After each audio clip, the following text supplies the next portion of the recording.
Delhi daily में आपका स्वागत है। दिल्ली विधानसभा चुनाव को लेकर बड़ी खबर आ रही है। दिल्ली में विधानसभा चुनाव अगले साल 5 से 15 फरवरी के बीच हो सकते हैं। जी हां, सूत्रों के मुताबिक चुनाव आयोग ने दिल्ली में चुनाव से पहले तैयारियों का जायजा लेने के लिए एक बड़ी बैठक बुलाई थी। इसमें तय हुआ है अगले हफ्ते चुनाव की तारीख का ऐलान हो सकता है, यानी जनवरी के पहले हफ्ते में चुनाव की तारीखों का ऐलान किया जा सकता है। चुनाव आयोग की इस बैठक में दिल्ली चुनाव आयोग के अधिकारियों समेत पुलिस प्रशासन के लोग भी मौजूद थे।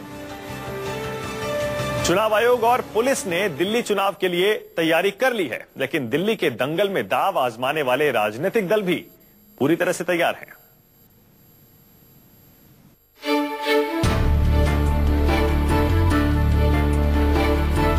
झारखंड और जम्मू कश्मीर में बीजेपी के जश्न का असर दिल्ली विधानसभा चुनाव की तारीखों पर पड़ा है।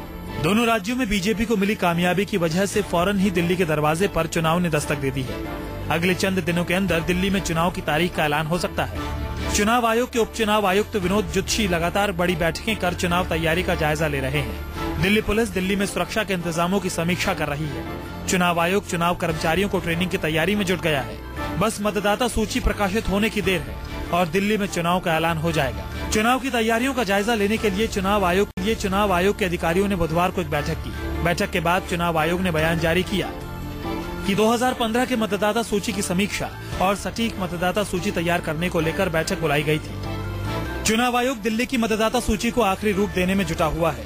मतदाता सूची की गड़बड़ियां दूर कर उसे 5 जनवरी को प्रकाशित करने की योजना है। सूत्रों का कहना है कि मतदाता सूची के प्रकाशित होते ही दिल्ली में चुनाव की तारीखों का ऐलान हो जाएगा। चुनाव तैयारियों को लेकर दिल्ली में हुई बैठक में आयोग के साथ दिल्ली पुलिस और प्रशासन के लोगों को भी बुलाया गया था।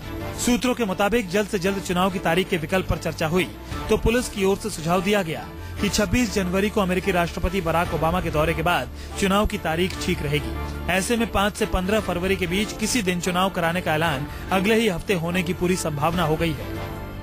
भारतीय जनता पार्टी पूरी तरीके से तैयार है चुनावों के लिए।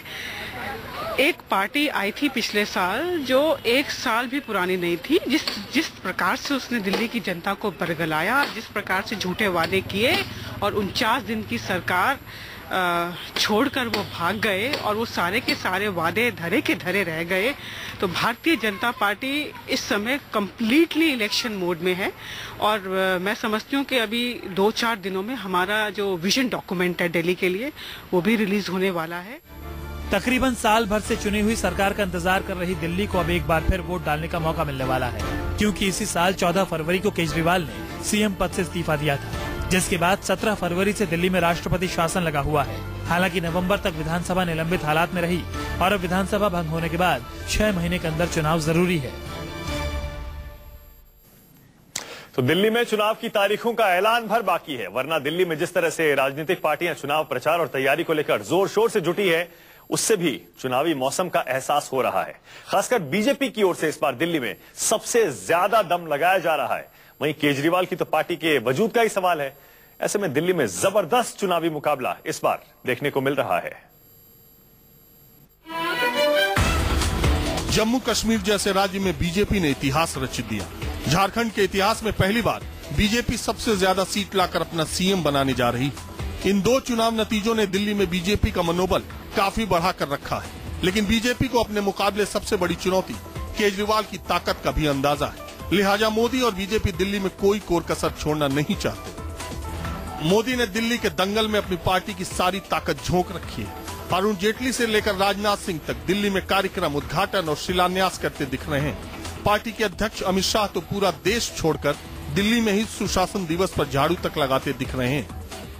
लेकिन सम्माननीय प्रधानमंत्री जी ने फोन करके मुझे कहा कि ये दिल्ली की जनता की पीड़ा नहीं है, ये देश की पीड़ा है। दिल्ली देश की राजधानी, और मुझे तुरंत निर्देश दिया कि दिल्ली में समझो समस्या क्या है, उसका समाधान करो। मोदी सरकार की ओर से ऐसे निर्देश सिर्फ मंत्रियों को ही नहीं, अपने सांसदों को भी दिए गए। खबर है कि दिल्ली के प्रचार से दूर रहने वाले सांसदों को नरेंद्र मोदी ने फटकार भी लगाई थी। यही वजह है कि दिल्ली में चुनाव से ठीक पहले केंद्र सरकार की ओर से सिख विरोधी हिंसा के पीड़ितों को 5-5 लाख के मुआवजे का चेक बांटा गया, तो खुद केंद्रीय गृह मंत्री राजनाथ सिंह और रक्षा मंत्री मनोहर पर्रिकर तक ऐसे कार्यक्रमों में मौजूद रहे। जब जब चुनाव आता है, भारतीय जनता पार्टी का ये इतिहास रहा है, तब तब इनको 84 की याद आती है और जैसे ही चुनाव चला जाता है तो भूल जाते हैं। सिंपैथी तो कोई भी नहीं है, सिंपैथी होती तो पहले करते। जो कांग्रेस ने बहुत किया है और जो ये कर रहे हैं वो चुनाव को देखकर राजनीति कर रहे हैं। ये कोई दिल की भावना से नहीं, राजनीति से प्रेरित कदम है इनका। अगर सरकार ने इसमें कोई पहल की है तो ये अच्छी बात है, पर इसके साथ साथ ये भी उम्मीद की जाती थी कि जो भारत के बाकी हिस्सों में दिल्ली चुनाव से ठीक पहले 5-5 लाख के ये चेक दिल्ली की 5% सिख आबादी का कितना फीसदी वोट बीजेपी की झोली में डालता है ये पता नहीं, लेकिन बीजेपी के विरोधी से लेकर साथी दल तक बीजेपी के इस वोट बैंक वाले दांव को फेल करने की कोशिश में जुटे हैं।